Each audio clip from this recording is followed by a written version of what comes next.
La parole est maintenant à Monsieur Éric Coquerel. Cette question s'adresse à Monsieur le Premier ministre. Hier, 59 Palestiniens, dont 8 enfants, ont été tués par l'armée israélienne. 2400 ont été blessés dans la bande de Gaza. Ces 59 morts s'ajoutent aux 58 Palestiniens tués depuis le 30 mars. Il est à espérer que d'autres victimes ne s'ajoutent pas à cette liste ce jour de commémoration de la Nakba. J'espère, je suis sûr, qu'un tel bain de sang, pour reprendre la une du journal Le Parisien, nous indigne tous.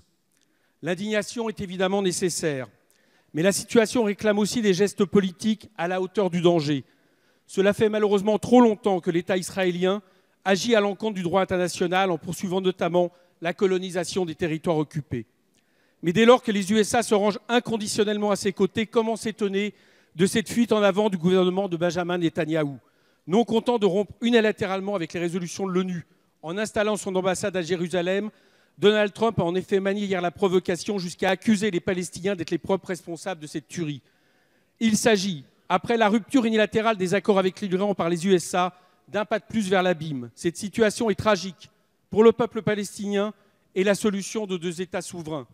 Elle sera également nuisible à terme pour le peuple israélien, tant une telle politique de pression ne peut que modifier la nature de l'État démocratique qui la pratique. Dans cette situation, la France doit être du côté de l'espoir. Elle doit rester le pays qui garde le cap de la paix. À cette fin, elle ne peut paraître épouser les actes et les thèses des violents et des faucons. Elle ne peut non plus paraître en admettre, même de façon critique, la philosophie. Il faut une parole et des actes aussi forts que les leurs pour faire entendre le camp de la paix. Donc non, votre ministre des Affaires étrangères ne peut, dans un communiqué, se contenter d'appeler Israël à faire preuve de retenue dans l'usage de la force et les acteurs à faire preuve de responsabilité, comme si on pouvait mettre dos à dos tueurs et victimes. D'où ma question, Monsieur le Premier ministre. Pourquoi la France n'a-t-elle pas déjà rappelé son ambassadeur en Israël? Merci. Merci, Monsieur le député. La parole est à Monsieur Jean-Yves Le Drian, ministre de l'Europe et des Affaires étrangères. Monsieur le député Éric Coquerel, vous l'avez rappelé, les violences à Gaza ont atteint un nouveau palier hier, avec près de 60 morts parmi les manifestants palestiniens, des mineurs parmi eux, 2700 blessés, dont beaucoup par balle. C'est la journée la plus meurtrière à Gaza depuis longtemps. La France, Monsieur Coquerel, a fortement et fermement condamné ces agissements.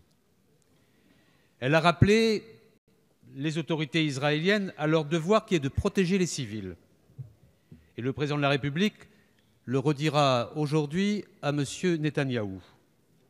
Nous sommes attachés à la sécurité d'Israël. Je l'ai déjà dit à plusieurs reprises ici dans cet hémicycle. Mais la sécurité d'Israël ne saurait justifier ce niveau de violence. Et je dois dire aussi ici que les Palestiniens aussi ont droit à la paix et à la sécurité. La France a redit aussi hier, par la voix du président de la République, le droit des Palestiniens à manifester pacifiquement. C'est un droit fondamental. Mais il faut rappeler le contexte, vous l'avez évoqué.